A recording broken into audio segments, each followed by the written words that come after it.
किछि दिन तले ठीक इलेक्शन परे परे खूब भाइराल होइथिला बीजेडी नेत्री तथा अभिनेत्री एलिना दासकर कांद कांद भिडियो। बीजेडी 25 वर्षर सरकार धराशायी हेबा और नवीन बाबू मुख्यमंत्री पदरु चलीजा दुख को सही पारि नथिले एलिना कांदी कांदी निज कथा कहिथिले ओडिशावासी को। गोटे पटे एलिनांकर एपरि दृश्य भाइराल होइथिबा बेले गतकाली एलिनांकु भिन्न एक अंदाज रे देखिबाकु मिलिथिला। गतकाली कटक हाइकोर्ट रे एलिनांकु देखिबाकु मिलिथिला।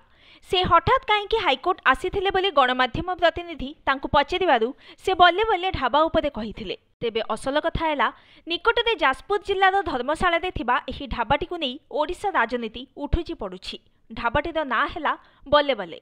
किछि स्थानीय लोकंकर कहिबा कथा हैला ए ढाबार ना जेमिति एठी कर्म बिकाली सेमिति चले। अभियोग परे शेषरे ढाबाकु बंद करिबाकु प्रशासन लटका लगाइथिला। ढाबारे बेआईन काम चलीथिबा चर्चा होइथिला।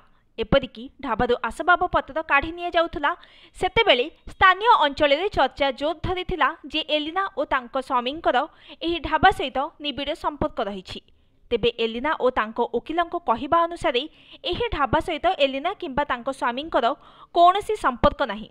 जेमिति युद्ध भूमि रे हार जीत थाए सेमिति राजनीति लड़ाई रे भी थाए। अभियोग प्रति अभियोग मध्य आसिबो। एमिति कि बेले बेले बिना आधार रे भी विरोधी रास्ता को कूदी पड़ती।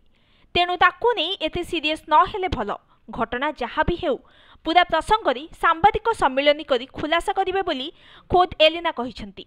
ए सबु दृष्टिरु तांको सांबादिक सम्मिलन उपरे रहिछि समस्तंकर नजर।